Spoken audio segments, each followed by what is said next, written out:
So thank you everybody for coming tonight. I am very happy to introduce George Ryan, who is the Senior Education Coordinator at Hope for Wildlife, which is a wildlife rehabilitation facility located in Seaforth, Nova Scotia. So George began volunteering at Hope for Wildlife in 2013 and spent years performing wildlife rescues. Since then, he's worked in various roles with the organization, including finding a way to fulfill his passion for education and public outreach.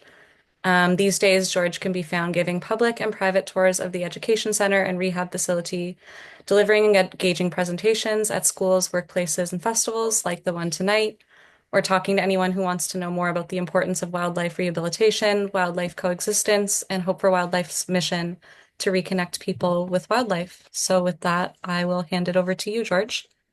Oh, thank you. I couldn't have written that better myself.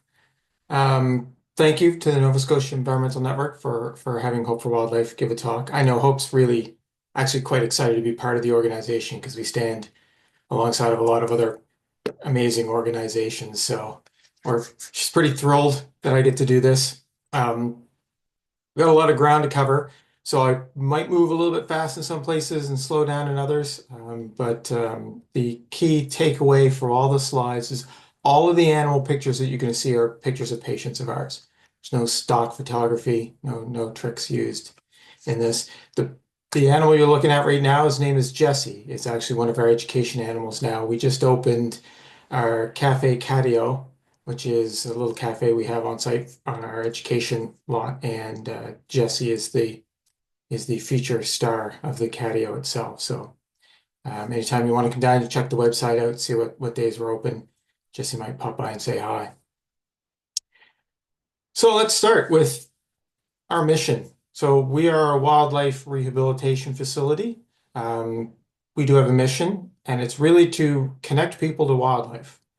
There's a lot that goes around that, but basically our fundamental operating principle is that people in the environment have become disconnected over time, and our goal is to try to rebuild that relationship, in particular with the wildlife that lives in it, so that the act of conserving and protecting the habitat and the animals gets a little bit easier if people understand the animals, they love the animals, and they respect them. So we do that through education.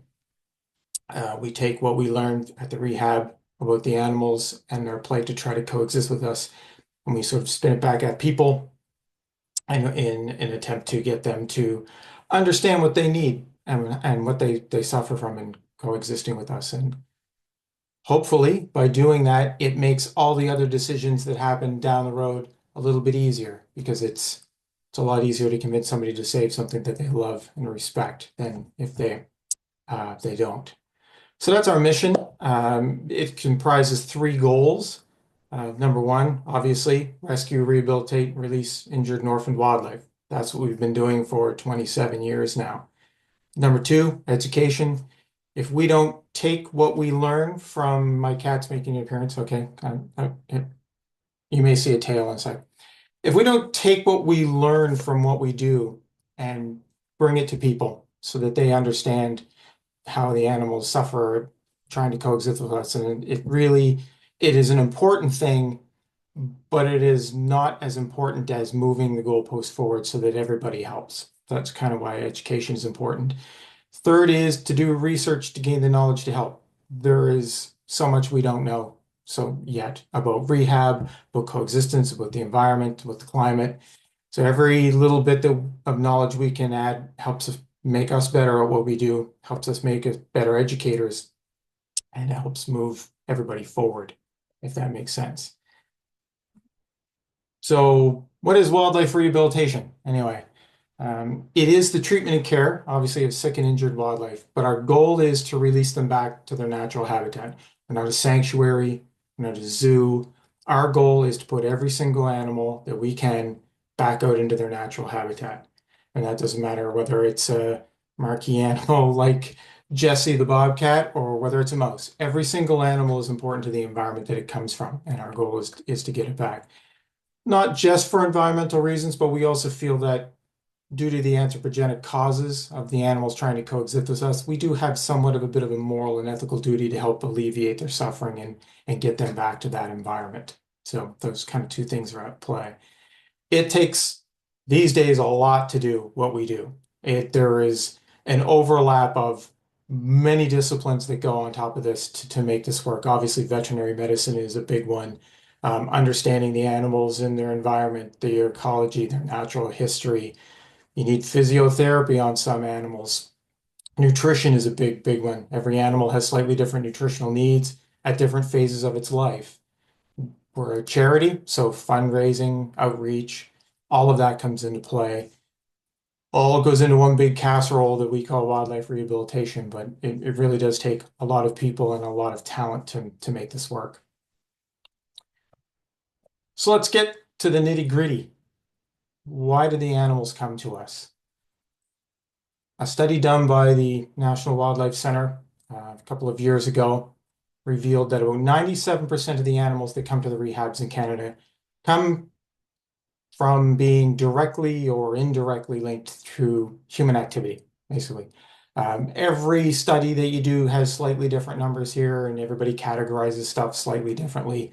Here's 97. It's a big number.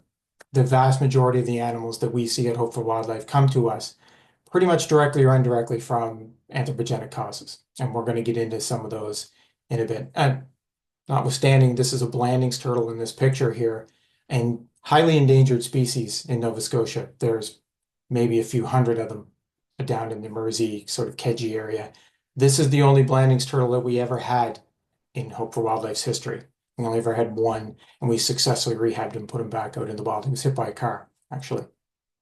Um, so let's look at some of the reasons that we get the animals that we get. Um, First one would be vehicle collisions. That's a big category for us. Vehicles move fast and animals don't understand that world.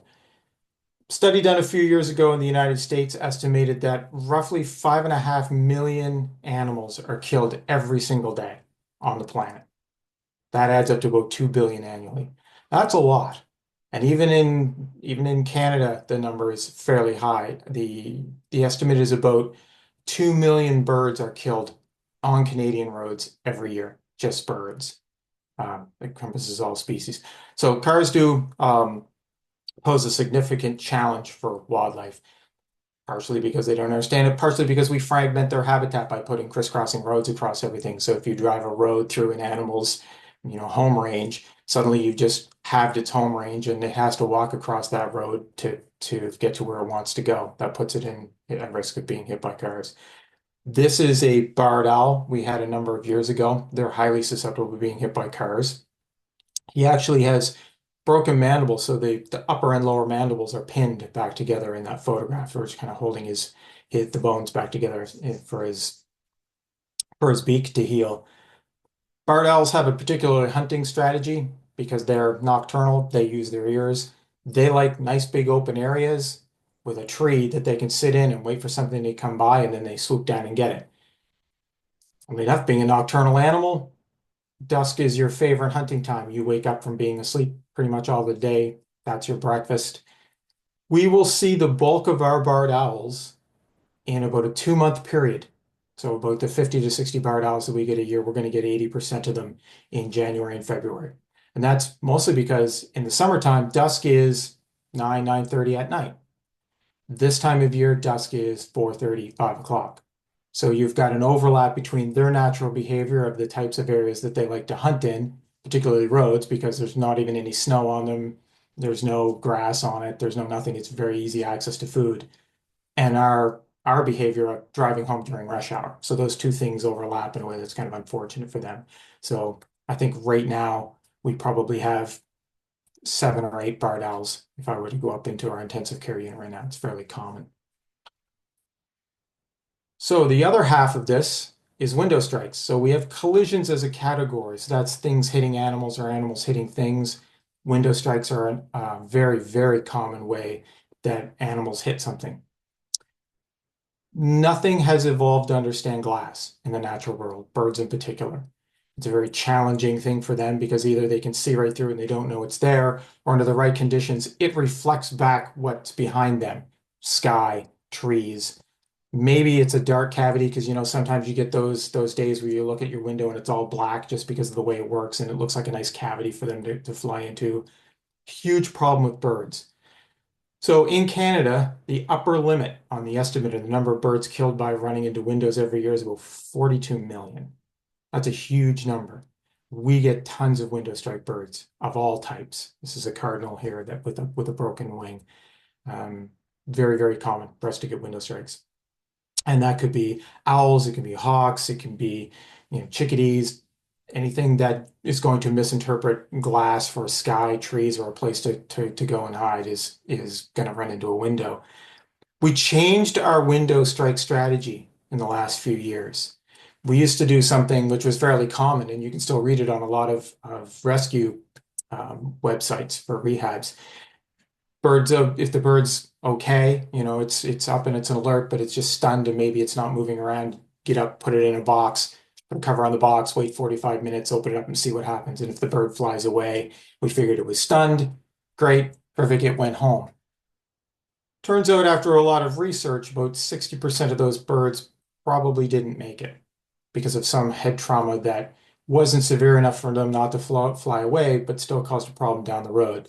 Our window strike protocol now is to bring everything in, treat it prophylactically with painkillers, anti-seizure medication, anti-inflammatories, observe the bird for 48 hours, every single bird. So that changed not that long ago. So that is actually giving us what we hope is concrete increased success in the last few years. So we're pretty happy about that. Incidentally, you might think that the majority of birds killed by glass would be in cities, but that's not actually true. That's actually the smallest percentage of animals killed, birds killed by windows, just because there are far more residential windows than there are city windows. The number is just so disproportionate that it's part of the reason why you get that high number. Dog and cat bites. Uh, we get a lot of dog and cat bitten animals. As a matter of fact, if you take collisions as a category out of our intake, dog and cat bites are about 20% of all the animals that come to us with trauma, particularly domestic cats. They are really, really good at what they do. And most of our species of animals, if not all, have never really evolved to handle the domestic cat. It's only been here for 400 years. They're really fast and they're really good at what they do. In Canada, up to about 350 million birds are killed each year by cats. That's domestic cats allowed to be outside or feral cats, feral cat populations. It's a pretty significant problem worldwide. Cats in particular, nasty. Their mouths have a lot of bacteria in them. And even the smallest scratch on a small mammal, like a squirrel or this chickadee here, um, might actually kill it. Like almost imperceptible pinprick. It's just enough to get that infection in there and then take an animal. So again, if any animal is even suspected of being in a dog or a cat's mouth, we bring it in. Right? If somebody says, "Well, it was just there for a second," or "I think my cat or dog," we just bring it in. We bring it in and we treat it. It's just the best way that we can handle that. So now we get into the more probably uncommon ones that people might not consider. Entrapment, a category. Some of these categories overlap quite a bit, but I break them down here just to make things easy. Entrapment is basically an animal getting stuck somewhere where it's not supposed to be. That's almost always some human habitat, area, canal. In this case, green bins. Raccoons get stuck in green bins a surprisingly large amount in both winter and summer. Uh, they can be deadly. In the winter, you're talking frostbite, you're talking hypothermia. In the summertime, you're looking at sludge like this.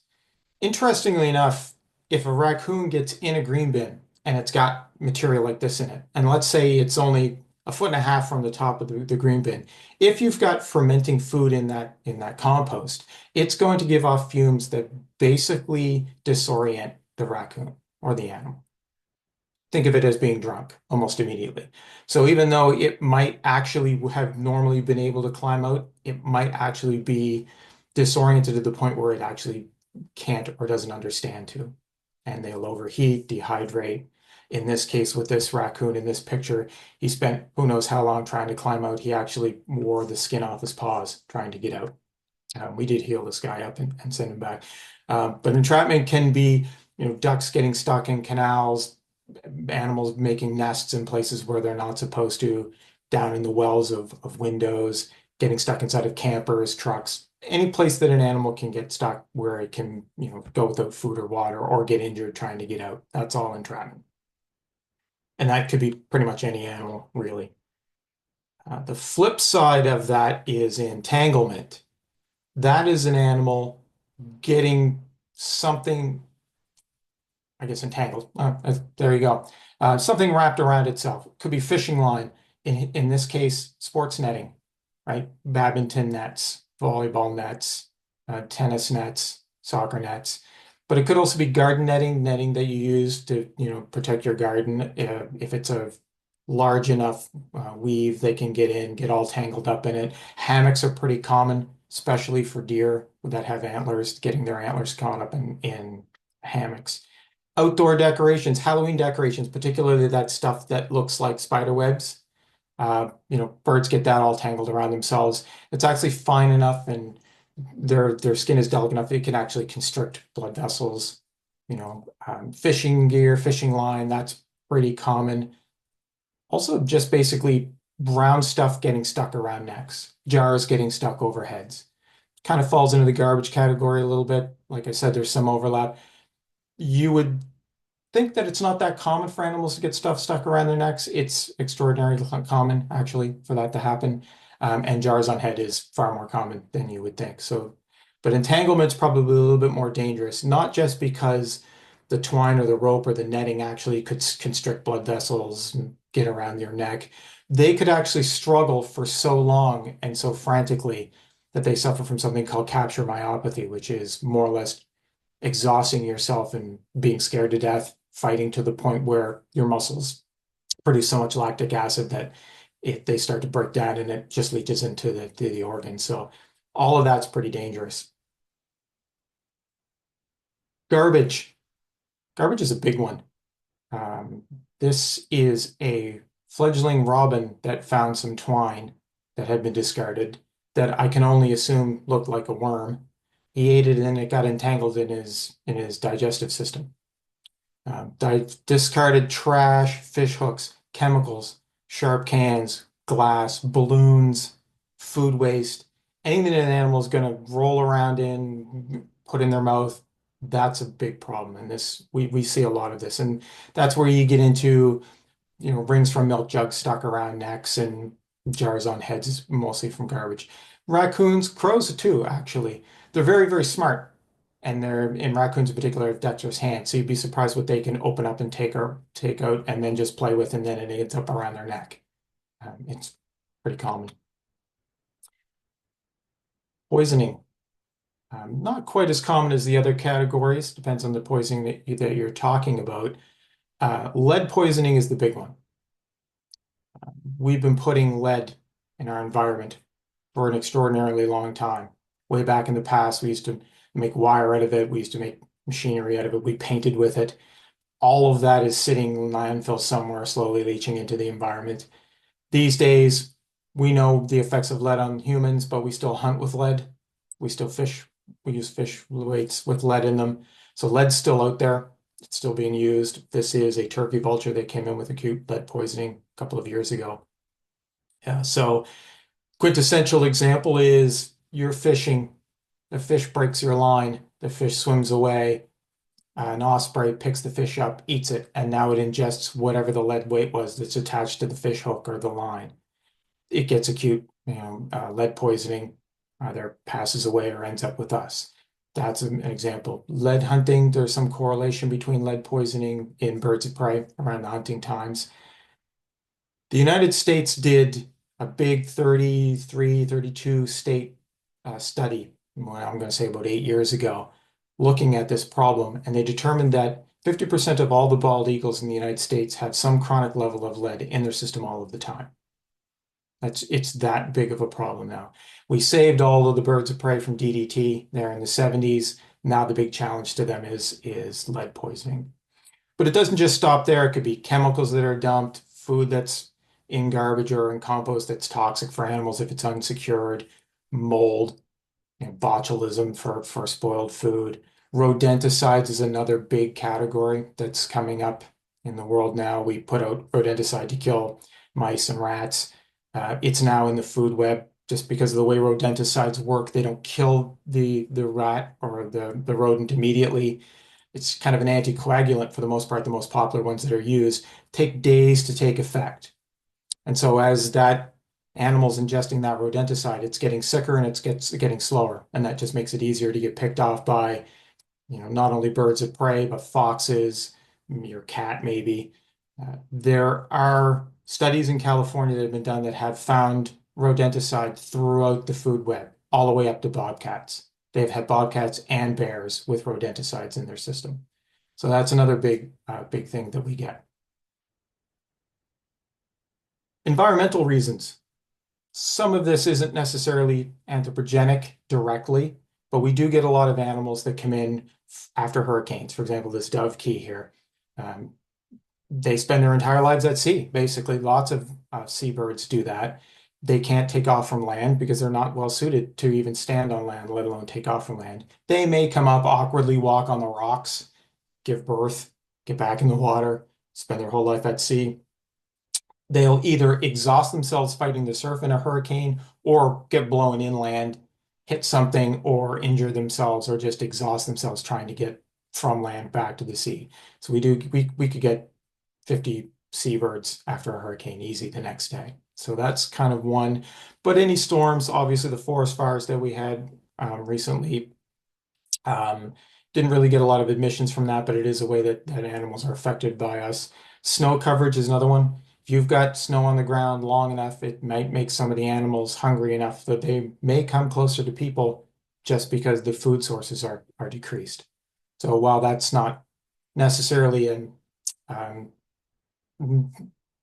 human caused problem, humans having access to food for the animals when they start increasing their home range because they're getting a little bit more hungry, kind of at the borders, does have an effect. And then climate changes.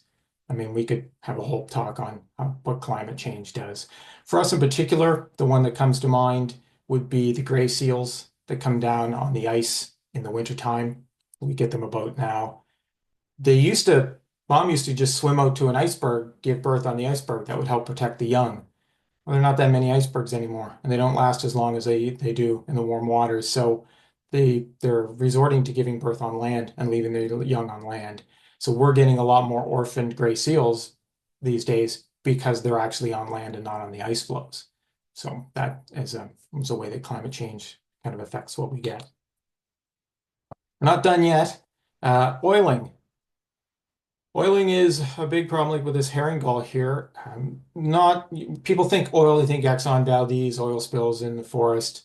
For us, cooking oil, unsecured cooking oil at restaurants, which is what happened to this gull here. Birds, mammals will get into it. It could be discarded motor oil. It could any of that stuff. Oiling is another problem. Not something that we get a lot of, but when those kinds of things happen, particularly oil spills, they're high profile and they do a lot of damage. But we do get oiled animals, believe it or not. I call this human interference to try to be a little polite. We do get cases where people just don't like animals and they mistreat them, like this poor pigeon here that probably had a nest somewhere where they were building next to construction, and this was somebody's means of deterring them. So relocation of animals that you don't want around, harassment, disturbing their nests, either accidentally, sometimes on purpose. We do get a lot of cases of just, animals being shot with arrows, that sort of stuff, which we generally call human interference, to be polite, but that does happen. Not everyone likes wildlife as much as we do. Habitat destruction. In particular for turtles, this is super important in Nova Scotia since think three of our four species, or all four at this point, are at risk. Might as well say they're all at risk at this point for our terrestrial turtles. Anyway, freshwater. Why turtles? Well, as we fragment their habitat, as we like to build stuff in the soft soil that they would normally lay their eggs in, turtles aren't that strong. Laying it in clay soil is difficult. Soft soil around lakes and rivers is a little bit easier for them to dig in, particularly in the springtime. They're just wandering further and further around to find soil that they can dig in. Mulch piles in people's gardens, landscaping companies, the sides of the road, gravel inside the road, gravel and ATV trails, all kinds of places for them to go. That means they cross roads, and they're not that fast. I don't remember in all of my time at Hope for Wildlife us getting a turtle in for any other reason than getting hit by a car. There might be one outside one that I don't remember, but almost all of them get hit by cars. So it's a huge problem, particularly with the Blanding's turtle because it's endangered. So 1 out of 300 is a huge number to get back. Snapping turtles, like this one here, they have this particular defensive mechanism, which is to snap. They can't hide their heads, they can't hide their feet. They bite with their extremely powerful jaws. So even if you're clever and they're easy to see because they're bigger and you straddle your tire on either side of the turtle hoping not to hit it, it will bite the undercarriage as the car passes over. That's its reflexive defensive mechanism. So jaw and facial injuries for snapping turtles is extremely common. They break their jaws just trying to bite the undercarriage of the car. We had a snapping turtle with significant jaw injuries a number of years ago that took over 700 days for us to heal her and get her back. We called her the Duchess, but it's a long-term thing. They're animals with slow metabolisms and they heal slow. So that is it. But habitat fragmentation has all kinds of other side effects. You take a bobcat's 10 square kilometer range and you drive a road through the middle of it, put a few houses along the road. Those houses deter some of the prey species from being around. So you've decreased its food availability a little bit. It doesn't just shrug its shoulders. Maybe it can't even move on. It will extend its home range. It'll go from 10 kilometers square to 14 kilometers square. So what you've just done is not only interfere with its current habitat, you've made it more likely that it's about to extend its home range and then find another place where it's impeding its habitat. You can only go, on average, 1.7 kilometers in any direction in Nova Scotia and not find a road. So their habitat fragmentation is huge. A lot of people look at the satellite map of Nova Scotia and they look at all the trees we have, and it's true, we have an amazing amount of trees. But if you keep scrolling in, you're going to notice it's crisscrossed with roads everywhere. So it's kind of a little bit deceiving that even though there's a lot of forestation, having roads through the middle of it's just not conducive to a lot of species. Last category, electrocution. This one you might not have thought of, but we do get electrocuted animals, in particular birds of prey. That is because birds of prey are big enough to stand on power lines with 1 foot on the positive and 1 foot on the negative, right? Where most other birds probably aren't big enough to do that. This is a red-tailed hawk that came in with burns on his legs from being electrocuted. Osprey get electrocuted quite a bit. They're big birds. Eagles get electrocuted a lot. Big push in the United States now to redesign a lot of their power and carrying infrastructure to get the lines far enough apart that I think it's like 16.8 inches or something like that. Get the lines far enough apart so that no bird is able to grab both sides at once. And then where they go into the transformers, change how that works. Just because they have such a problem with their birds of prey getting electrocuted. And obviously it's hugely expensive because it's probably cheap to make the wires this far apart, probably expensive to make them that far apart. So, but this is another reason for admission. So, orphanage. We do a lot of orphans. Every reason that I just mentioned and all the ones that I didn't are reasons why we may end up with orphans. For example, this North American porcupine, which is adorable. So animals getting hit by car, construction, landscaping, domestic pests, human interference, kidnapping, every category that takes mom out of the picture usually leaves orphans. So a large percentage of what we do 30% of our animals, maybe even a little bit more, I'd have to look at the current statistics, are probably just orphans. And so they don't really take care of themselves well. So it's our job to raise them and get them back out into the wild. We do. So that is a huge number of things. So while they're not necessarily injured, they still require a lot of care. Babies eat a lot. You'd be surprised how much like seals go from this big to gigantic in a matter of 2 months, and they're like teenagers the entire time. All they do is eat. So this is Hope for Wildlife, as a picture taken a year ago, I'm going to say. Founded in 1997. We got some interesting points along the timeline. At this point, if you look at the red building there, that is our hospital. So we have our own wildlife veterinary hospital certified by the Nova Scotia Veterinary Association with 4 different certifications. It's the only dedicated wildlife veterinary hospital in Atlantic Canada. So we're pretty excited about that. So full surgery, there's a radiology department, there's a lab in there. Big brown building that you see upper left is the main medical facility, nutrition, animal care rooms in there. Behind it, the white building, that's our intensive care unit. So in 2020, during COVID, we built our own ICU. So we have our own ICU. You can't see it because it's behind the trees, but not that far from the ICU is a necropsy facility. It's a lab. Mars built a lab on our property. So we do have the ability to do necropsies to, help the living by learning from the ones that don't make it. So we've got quite a lot of medical on our property already. A few other things that we're missing. We want to get to the point where we can have our own full lab capability. We have some limited stuff, but we're not fully there yet to do everything we want to do. We do about 6,500 patients a year. Last year was 63 and change. Some years it's a little bit higher than that.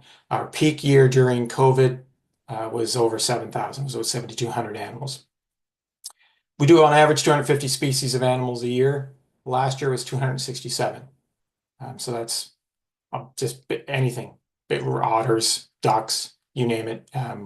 We help it. Our helpline gets about 40,000 calls a year. That's the stats that TELUS is giving us. We have about 200 volunteers all total across all the facets of the organization, about 13 staff. That number fluctuates depending on grant financing, but about 13 permanent staff.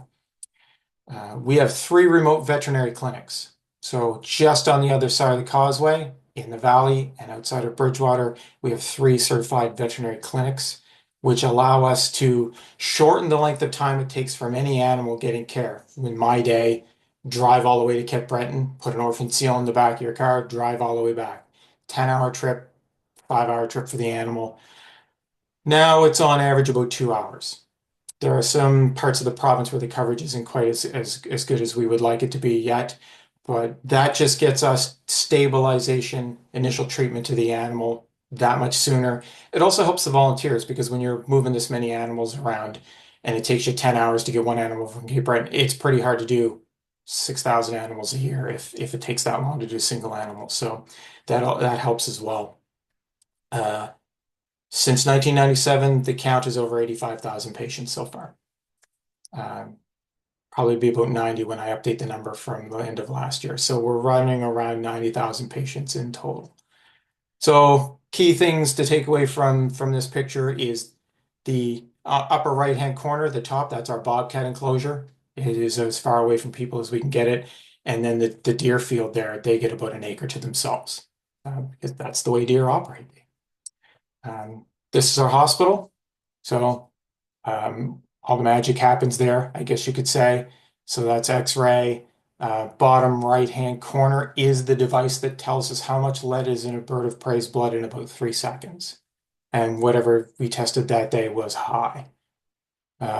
The upper right-hand corner is a baby raccoon that came in with the ring of a milk jug around its neck.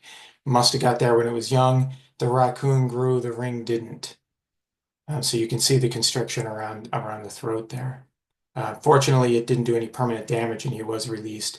Center bottom is probably, I'm going to say crow, if I was going to look closely, with a broken wing. We pin our broken wings, we pin all of our bones from the inside if we can get away with it. There are some cases where you can't do that. Animals like to chew stuff off. You can't really pull all the bird's feathers off to cast it. So pinning the bones from the inside are how we do that. You take that pin back out because all of these animals go back out into the winter for the most part. That pin will get cold and it'll restrict blood flow in the bone if you don't take it out.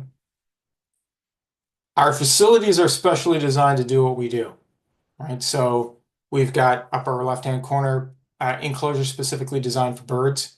You have a bunch of chickadees in an enclosure. You open the door, now you get a bunch of chickadees flying around the room.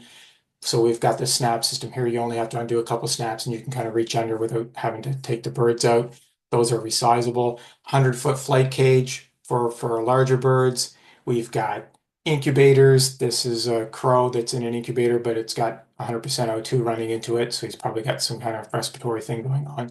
Three 14-foot diameter, 5.5 feet deep marine units for seabirds, marine animals, anything that needs waters, beavers, otters. If it needs water, it goes in one of our marine units. Wet rooms, middle is ICU, raccoon nursery. There are some deer fawns in our deer field. Bottom left is the model of all of our enclosures now. So all of our enclosures look like this, 1/4 inch rubberized mesh. There's concrete pad flooring. Pull this substrate out if you have to. Big, bright, surrounded by trees. So if you remember the picture I just showed you of Hope for Wildlife, we planted almost every single tree in that picture, over 700 at this point in the 27 years, just to bring some of that natural look back. Helps keep them a little bit familiar with surroundings that are around them. We think it helps. Nutrition is something I could probably do its own talk on. Metal enclosures down there in the corner because some animals chew wood. Guess how we figured that out? Beavers chew wood, by the way. So you put a beaver in a wooden enclosure, and you come in the next day, and you're just like, "Hey, what are you doing out here?" And then there's a big hole in the side of the enclosure. So we do have wooden ones, but we have metal ones for that. So I thought it'd be nice to show a rescue to give you some idea of one of the 6,000 animals that come in, how some of them come to us. This is a bobcat. So in February of last year, we got a call that there was a bobcat stuck in a fence.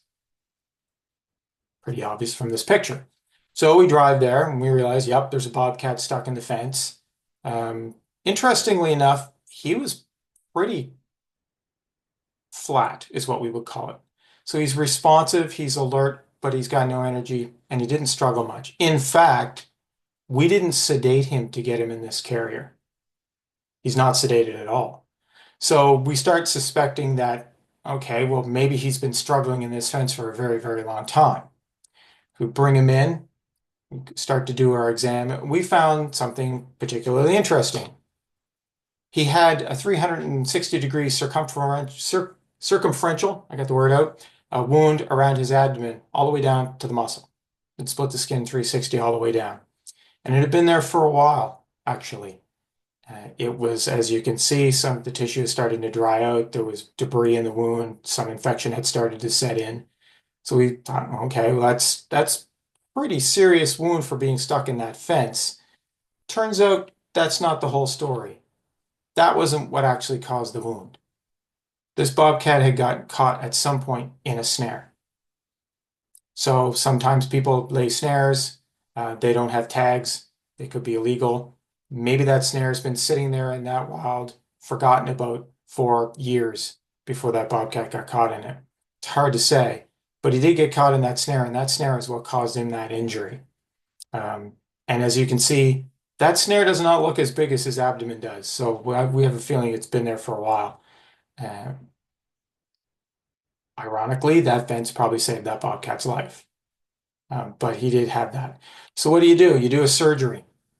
We did a 4-hour surgery on this bobcat, and it took over 200 stitches inside and out to completely seal that wound all the way around.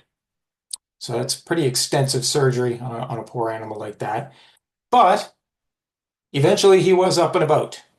So forgive the way this picture looks, but it's kind of flash photography. The ICU, we usually keep a lot of those rooms dark for the animal's comfort. So here's a couple checkup photos. Checking up a bobcat isn't easy. You need to tell whether he's tearing his stitches. Is there infection setting in? Is it healing properly? Yeah, he's not going to let you do that. He's going to let you do exactly the opposite of that.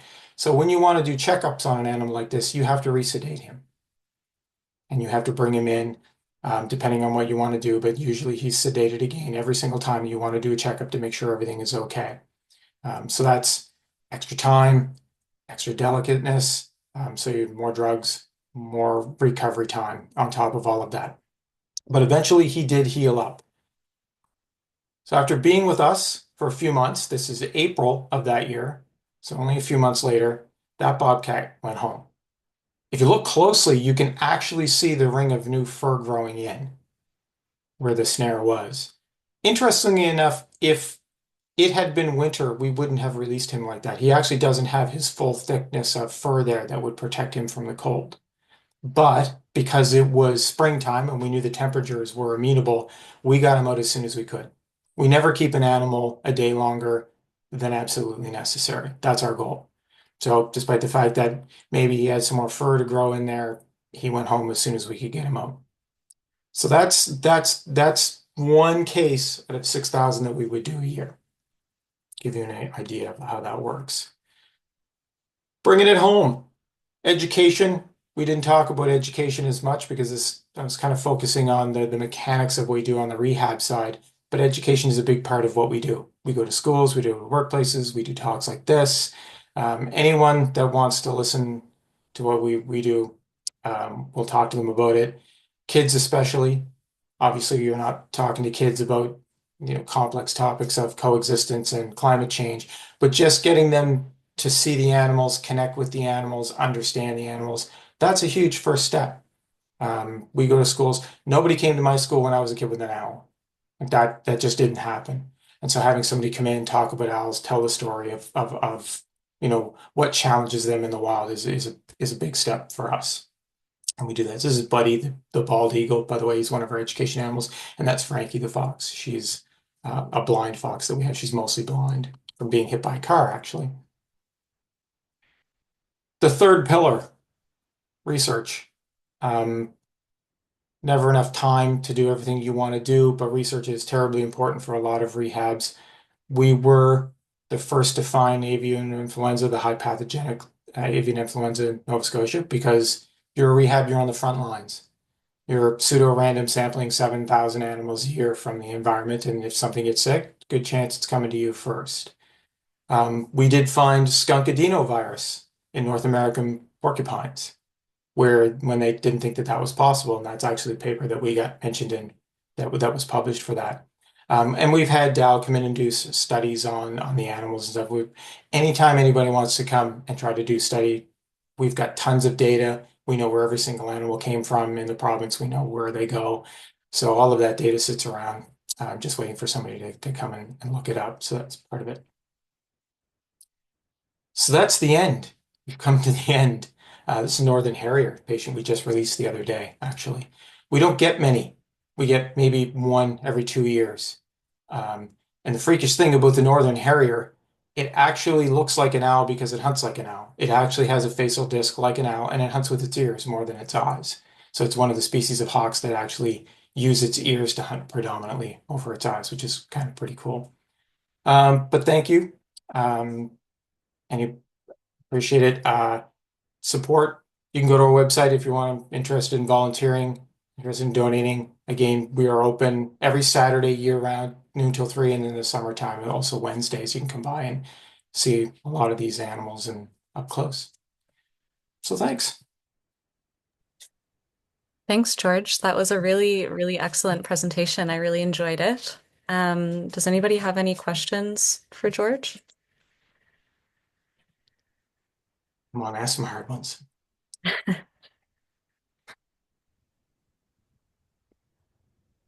Sure. This might be something that's kind of hard to track, but I'm curious. Like the national parks and provincial parks always tell you like don't feed the animals stuff because they get accustomed to being cared for and can Yep. disrupt their normal way of living. Obviously, it's better to save them than not. But Mhm. I'm curious, is there any way you sort of monitor if they adjust well when they're released back after being cared for? Um, Not yet. There are some rehabs that have done studies on that. We would like to. Not quite as easy as you would think. The Department of Natural Resources is responsible for all of that. We don't have necessarily the ability to just set up a tracking program Yeah. all in of ourselves. It would have to be something that the Department of Natural Resources helps us with or gives us the ability to do. Very time consuming, very expensive because even though they've got a tracker, you've got to go out, you've got to find them again, you've got to check their status and stuff. So that part of the research we'd love to do, and I'm sure at some point we'll have the ability to do it. But as of yet, not really. Basically, what we do is we just try to figure out whether some of the animals we had before have come or not. And that's pretty hard unless they've got a unique injury that they leave with that's sort of identifiable in some way, like they're missing part of an ear or something like that. Um, so it would be good to know. The exception to that would be the white-tailed deer because they're tagged with ear tags. So we would know if we got a white-tailed deer back with an ear tag. Something tells me we did get one back once but really difficult to tell why the animal's back, even if it's tagged and even if it was rehabbed. Um, for example, you bring an animal in, you care for it, you put it back. 3 years later, it's at somebody's back doors eating out of their garbage or something. Is it related to us, or was it just one of the other thousands of animals that go near somebody's house because they have garbage outside? It's really, really hard to draw a conclusion from that just based on the fact that maybe it was tagged or it had a radio collar on.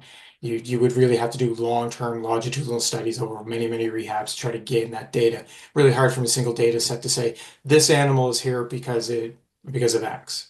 It's really tough to do. But it should be done at some point, and there is a lot of data out there that's starting to emerge from it. Some that shows it has no effect, some shows it has some marginal effect, but I think we're a long way from knowing anything concrete on that yet. Okay. Thanks. Somebody asked what our most plentiful animal is. What animal do you see the most of? There you go. Glad you asked. Raccoons.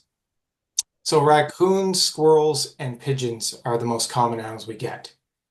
By far the most common animals we'll get. And I mean, when you're talking at a rehab, they might get 100 foxes a year. That's a lot. The animals that we see the most of have a common theme in that they're very adaptable.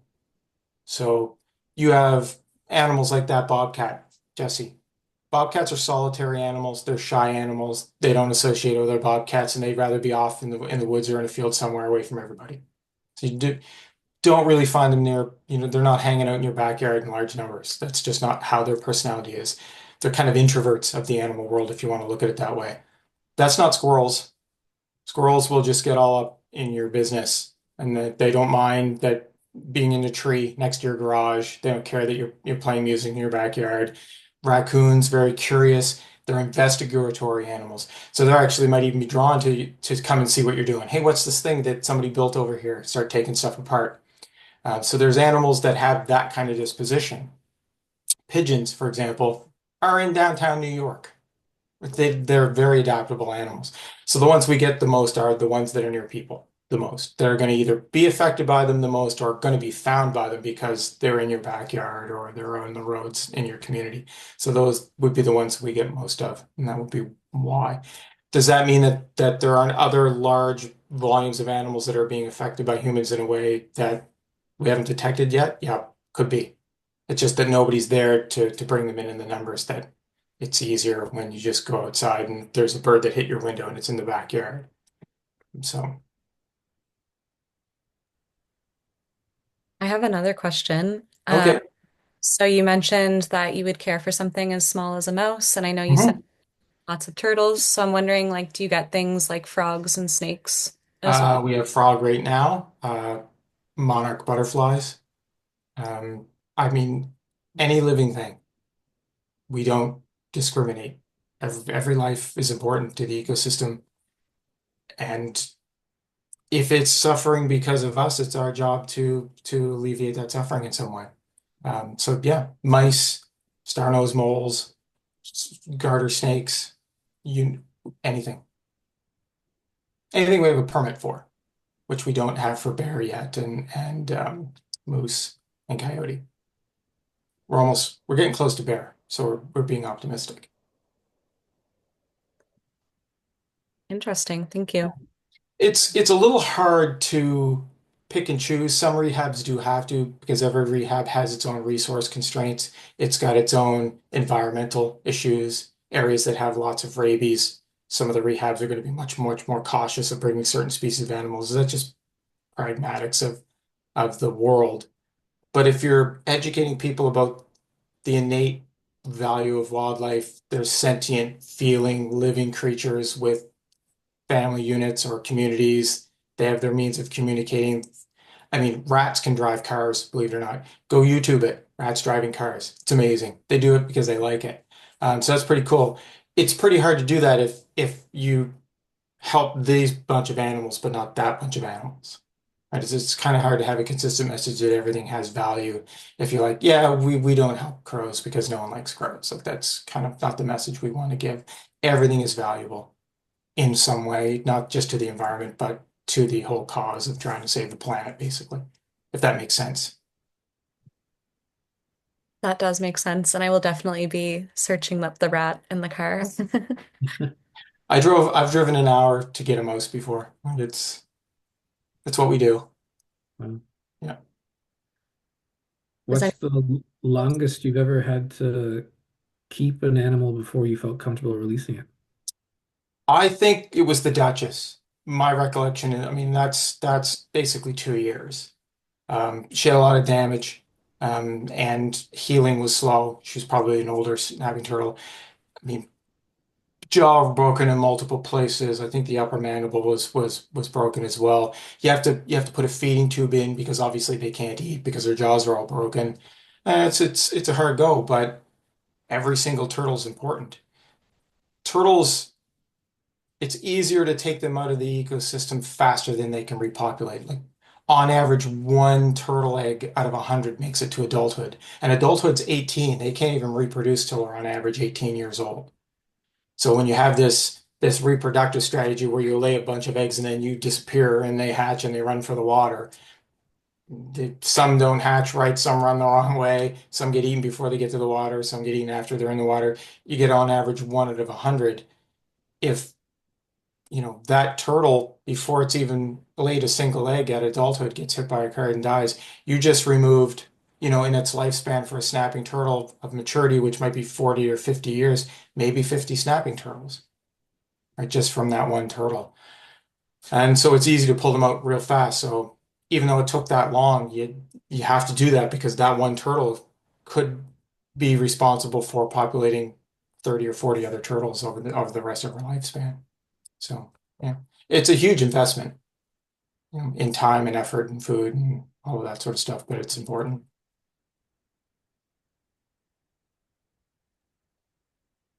If you're talking education animal, it'd be Clover, our Greek spurtheye tortoise, who was seized at the airport in someone's luggage as part of the illegal pet trade coming from Africa. He's been with us for 20 years, and we think he was born in 1986.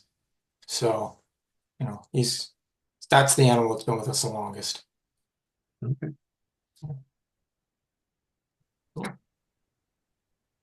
Any other questions? I have a comment and a question. Okay. I want to say thanks for the great talk. It's really amazing to hear of all the work that you all do. And it's crazy to hear all the different ways that animals are admitted. Cats I've known for a long time. I've always made sure my cats are indoor cats, but things Yeah. like hammocks, people just put hammocks up and don't even think that animals can get entangled in that. So, Yeah, I mean, the categories I have, I mean, I've rolled them up. I could go on for categories, and every rehab in every country categorizes stuff slightly differently. But the rule of thumb is anything that's unnatural can be dangerous to them. Just anything. Mhm. The world, we removed ourselves from the natural world 70, 100,000 years ago when we stopped sleeping by the fire, hoping with a sharp stick, hoping the saber-toothed tiger didn't come get us in the night. Once our brains lit up and we started making weapons and building walls, we stopped living in the natural world. We haven't been a part of the food chain forever. We go outside in the daytime and stab stuff and then run back inside at night where we're safe. So everything that we've built, every house, every farm, city, glass, metal, moving vehicles, anything that we've domesticated, anything that's in the natural world could be a danger to them. Just almost just basically everything.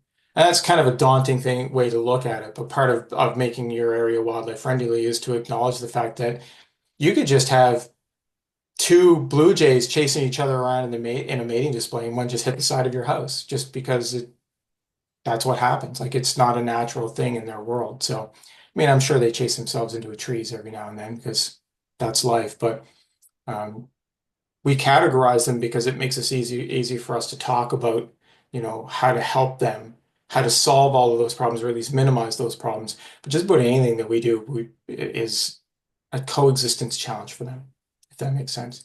So yeah, hammocks, netting, a shovel, who knows? Who knows what somebody can get injured doing? So My question was, what was the most challenging, I guess, rehab story? Was it the Duchess, or that was the longest you said? it's a good question. I don't think anybody's actually asked me that question before. Um, I think a lot of the trauma cases all have their own unique challenging. I don't know if you could rank them. The challengingest cases are the ones where the injury may heal in a way that is releasable and it isn't. Let's pick one. Fox get hit by a car, breaks the shoulder, so he's got shoulder damage. Um, Maybe there's ligament damage in there. We're doing our best to fix that. But you really don't know until it's all done and healed and you tried the physio on it, whether the ligaments have had damage such to the point that that socket is going to stay in place. Because the foxes catch their prey by leaping up in the air and then landing on it with their front feet, right? You see it on hinterlands who it goes down through the snow. So they're putting all their weight on those front paws. That's a lot of force that's acting on that joint. Sometimes those challenging ones are the ones where they've been here for 3 months. Everything's healed. They've been through physio, but you just look at what's going on with that joint and you have to make a call that they can't go out to the wild just because you don't trust it or it's damaged in a way that it didn't heal properly. Could be a bird of prey that's been injured and it's all healed, but you put it in to do live prey testing and it can't do it. There's something wrong with the animal, perhaps in its brain, that you can't diagnose and you don't know until that point. Those I guess are challenging just because they've put all the effort in and all the hope in, but at the end of the day, if it can't exhibit what we call natural behavior, which means it's got to be able to feed itself properly, hide from predators, hunt, dig dens. Right? Groundhogs move 700 pounds of dirt to make a den. So if it's got bum wrists, then it's pretty hard to send it back to the wild. So if it can't migrate, for example, those are, I think, challenging from the emotional standpoint, if that makes sense, because there could be literally nothing really wrong with the animal. Otherwise, the fact that you just think its wrists aren't going to take migration. Right? That's, I think, would be challenging. As far as medical challenging cases, I mean, I mean, we see stuff with animals, seals hit by boat propellers. You get all kinds of sort of graphic injuries. I mean, animals that are hit by cars look pretty much like what you think an animal that hit by a car. So that can be quite challenging to fix. So I answered your question, but maybe not in the way that you. Oh no, you did. Thank you. Yeah.